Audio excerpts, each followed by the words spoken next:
আসসালামু আলাইকুম। বিসমিল্লাহির রহমানির রহিম। আমি বাংলাদেশ পুলিশের একজন কর্মকর্তা এসআই মাসুদ রানা। আমি আপনাদের কাছে কিছু তথ্য তুলে ধরতে চাই, যেটা বাংলাদেশের মানুষ অনেক দিন ধরেই জানে না, বা তারা এই প্রশ্নের উত্তর খুঁজছে অনেক বছর ধরে, কিন্তু কোনো উত্তর খুঁজে পায়নি। আজকে যাকে সেনাবাহিনী থেকে অব্যাহতি দেওয়া হলো, মেজর জেনারেল জিয়াউল হাসান, যিনি এনটিএমসির প্রধান ছিলেন এবং তিনি র্যাবের অতিরিক্ত পরিচালক ছিলেন। অতিরিক্ত পরিচালক অপারেশন। তিনি মেজর থাকতেই র্যাবে ছিলেন এবং বাংলাদেশে যত গুম খুন হয়েছে, বিএনপি সহ অন্যান্য যারা অ্যাক্টিভিস্ট, সেই গুম খুনের সাথে জড়িত এই জিয়াউল হাসান। অনেক নেতাদেরকেই র্যাবের কালো গাড়িতে করে সিভিলে ধরে আনা হতো, এনে র্যাব ওয়ানের গোপন আস্তানায় তাদেরকে আটক রাখা হতো। এরপর তাদেরকে সময় মতো অজ্ঞাত স্থানে নিয়ে তাদেরকে হত্যা করা হতো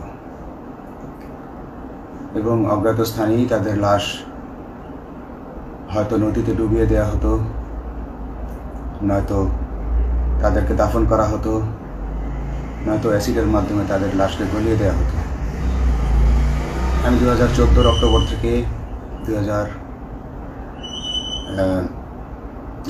ডিসেম্বর পর্যন্ত র্যাব সদর দপ্তরে কর্মরত ছিলাম। তখন র্যাবের ডিজি ছিলেন বেনজির, যিনি আজকে দেশের হাজার হাজার কোটি টাকা চুরি করে, পুলিশের হাজার হাজার কোটি টাকা চুরি করে পালিয়ে গেছেন বিদেশে। তো আমি দেখেছি অনেক মানুষকে কিভাবে অন্যায়ভাবে গ্রেফতার করে নিয়ে গুম করে রাখা হতো। আমি রিসেপশনে ডিউটি করতাম। গুম হয়ে যাওয়া মানুষের স্বজনেরা আমার কাছে আসতো, কিন্তু আমাদেরকে কঠোর নজরদারিতে রাখা হতো। সিসি ক্যামেরার আওতায় ছিলাম, তাদের সাথে আমরা ওভাবে কথা বলতে পারতাম না। তাদেরকে কোনো তথ্য দেওয়া নিষেধ ছিল আমাদের জন্য। কিন্তু তাদের স্বজনরা আসলে এসে যখন এখানে কান্না করতো, আমি নিজেকে ধরে রাখতে পারিনি। আমি অনেকের স্বজনকেই তাদের স্বজনের, গুম হয়ে যাওয়া স্বজনের পরিণতির কথা জানিয়ে দিতাম। বিশেষ করে যাদেরকে মেরে ফেলা হতো, খুন করা হতো, তাদেরকে আমি খারাপ সংবাদটা দিতাম না। কিন্তু যাদেরকে বন্দি করে রাখা হতো, যেমন বিএনপি নেতা সালাউদ্দিন আহমেদকে যখন অ্যারেস্ট করে আনা হলো, তিনি অ্যারেস্ট করার সময় ধস্তাধস্তিতে মাথায় আঘাত পেয়েছিলেন। তাকে র্যাব ওয়ানের গোপন কক্ষে আটক করে রাখা হয়েছিল দীর্ঘদিন। এরপর তাকে এক সময় ভারতে পাচার করে দিয়ে আসা হয়। তাকে অজ্ঞাত কারণে হত্যা করা হয়নি। তার ফ্যামিলি এসেছিল, তার স্ত্রী হাসিনা আহমেদ, তার ভাই গিয়াসউদ্দিন আহমেদ।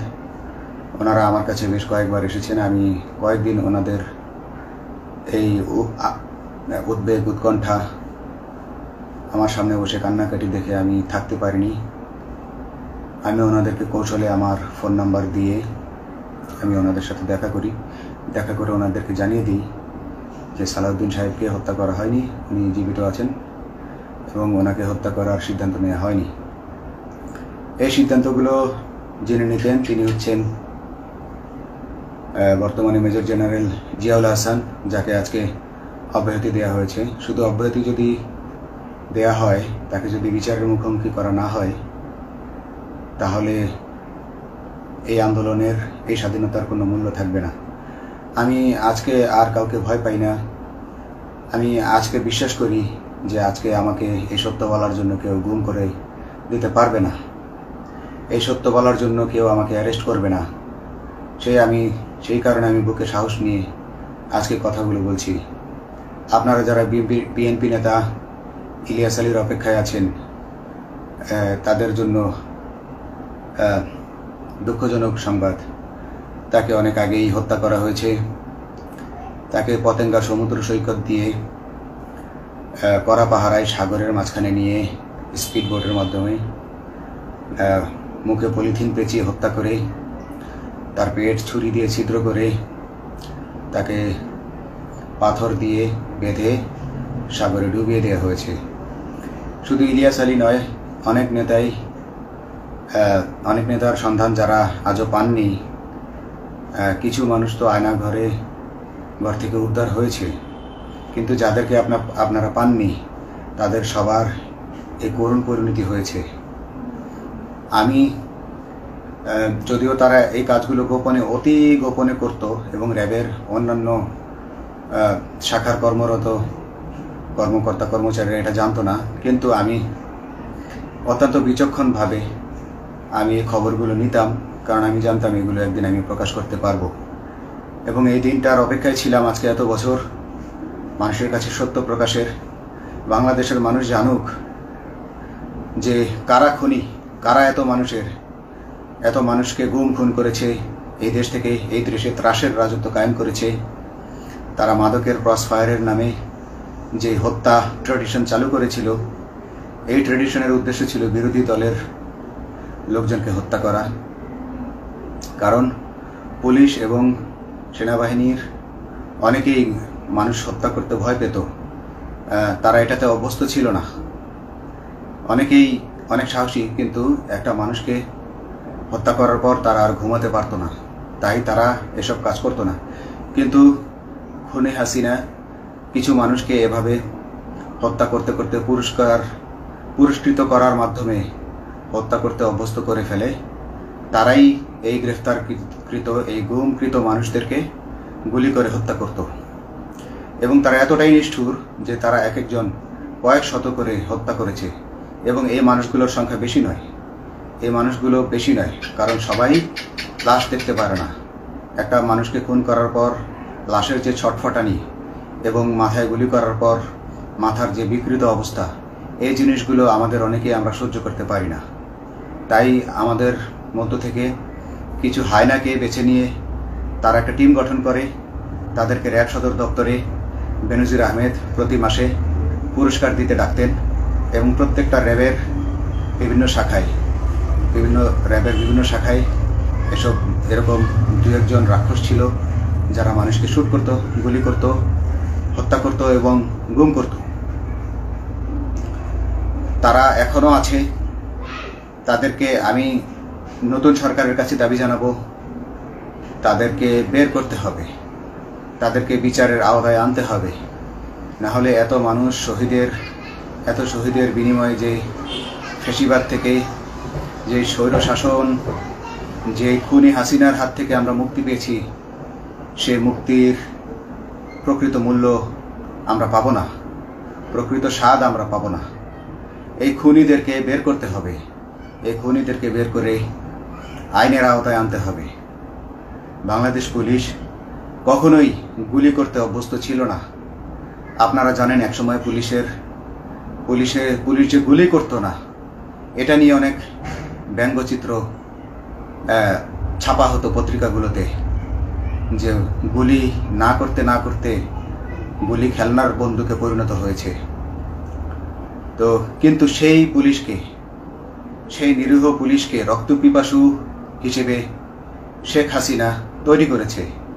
তবে সবাই নয়, কিছু কিছু মানুষ আপনারা দেখেছেন, এবং এই আন্দোলনের ভিডিও ফুটেজ দেখলেও দেখবেন যে কয়েক শত পুলিশের মধ্যে কেবলমাত্র কয়েকজনই জনতার দিকে গুলি ছুড়ছে। তো আপনারা ঢালাওভাবে পুলিশকে আপনাদের আক্রমণের নিশানা বানাবেন না। নতুন সরকার অবশ্যই এর বিচার করবে। আমি আশাবাদী নতুন সরকারের কাছে। তারা যদি আমার কাছে কোনো তথ্য চায়, আমি তথ্য দেব ইনশাল্লাহ। এবং এই খুনিদেরকে, এই রাক্ষসদেরকে বের করতে হবে। প্রতিটি গুমের, প্রতিটি হত্যার সুষ্ঠু তদন্ত করলে এগুলো বের হয়ে আসবে বলে আমি আশা করি। এবং আমি চাই এরা ধরা পড়ুক, এদের বিচার হোক, না হলে এরা যুগে যুগে এই রাক্ষস যুগে যুগে রয়ে যাবে, আমাদের মাঝেই তারা লুকিয়ে থাকবে এবং যুগে যুগেই তারা মানুষের রক্ত পান করেই যাবে। পুলিশ বাহিনী মানুষকে সেবা করবে, এটাই হওয়া উচিত পুলিশের ধর্ম। পুলিশের ধর্ম হবে মানুষ, পুলিশের জন্য, পুলিশ মানুষের জন্য। উন্নত রাষ্ট্রের পুলিশ মানুষ যেভাবে পুলিশকে ডাকলেই পুলিশ 5 মিনিটের মধ্যে ছুটে যায়, তাকে সাহায্য করে। আমরা বিভিন্ন ভিডিওতে দেখি যে পুলিশ হাঁসের বাচ্চাকে রাস্তা পার করে দিচ্ছে, একজন অন্ধ মানুষকে রাস্তা পার করে দিচ্ছে।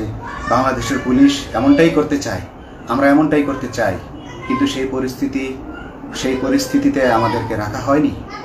আমাদেরকে রাখা হয়েছে দৌড়ের উপর, আমাদেরকে রাখা হয়েছে বিভিন্ন অন্যায় কাজের উপর, বিভিন্ন অন্যায় আদেশের উপর। কেউ যারা মেনেছে তারা ভালো ভালো জায়গায় পোস্টিং নিয়ে থেকেছে, যারা মানেনি তাদেরকে খারাপ জায়গায় পোস্টিং দেওয়া হয়েছে, কারো চাকরি হয়ে হারিয়েছে, কাউকে সাসপেন্ড করে রাখা হয়েছে। আমি নিজেও একজন এমন বৈষম্যের শিকার, অন্যায় মিথ্যা মামলার শিকার হয়ে আমি নিজেও বর্তমানে সাসপেনশন অবস্থায় আছি এবং এই সাসপেনশন অবস্থায় থেকে আমি আল্লাহর কাছে শুকরিয়া জানাই, কারণ এই সাসপেনশন থাকার কারণে আমি ছাত্র জনতার আন্দোলনের সাথে সংযুক্ত হতে পেরেছি।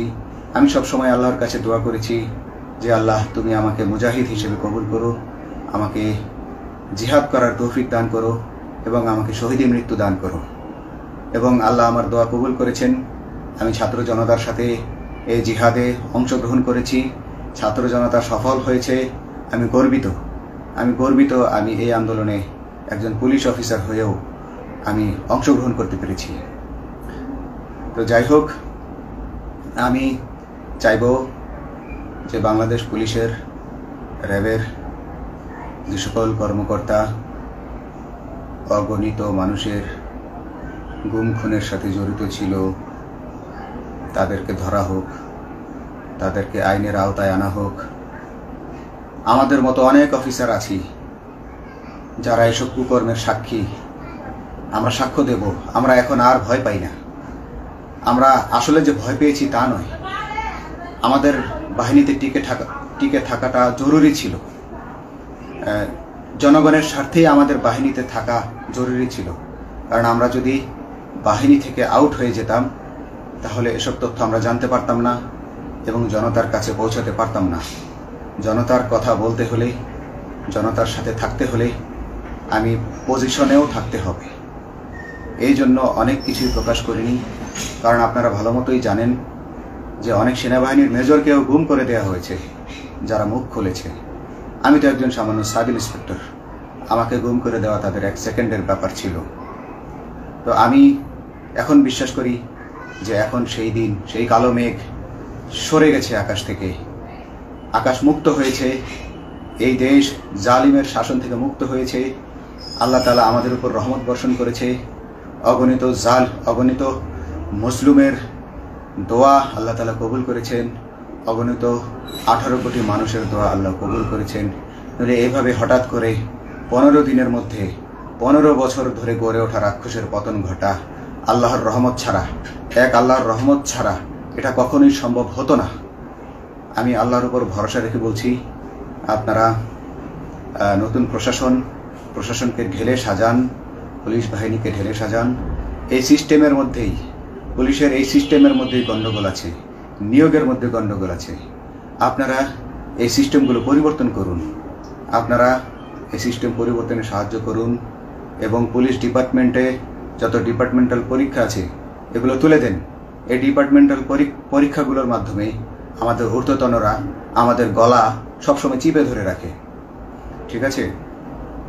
সেজন্য আমরা তাদের কাছে সবসময় আটকা থাকি। এজন্য আমরা অনেক কিছু বলতে পারি না, অন্যায়ের প্রতিবাদ করতে পারি না। তো এই সিস্টেম পরিবর্তন জরুরি।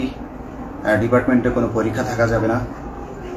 কনস্টেবল হতে যারা একটা নির্দিষ্ট সময় পর তার বিভিন্ন কোর্স করানোর মাধ্যমে তার প্রমোশন হতে হবে। সাব ইন্সপেক্টরে ভর্তি হয়ে 5 বছর পর ইন্সপেক্টর হিসেবে পদোন্নতি পাবে, তার 5 বছর পর সহকারী পুলিশ সুপার হিসেবে পদোন্নতি পাবে। এভাবে আইন পরিবর্তন করতে হবে। তাদেরকে দক্ষ করে গড়ে তোলার জন্য বিশেষ কোর্সের আয়োজন করতে হবে এবং সৎভাবে বাঁচার জন্য সঠিক বেতন কাঠামো এবং ভালো কাজের জন্য পুরস্কার এর ব্যবস্থা করতে হবে।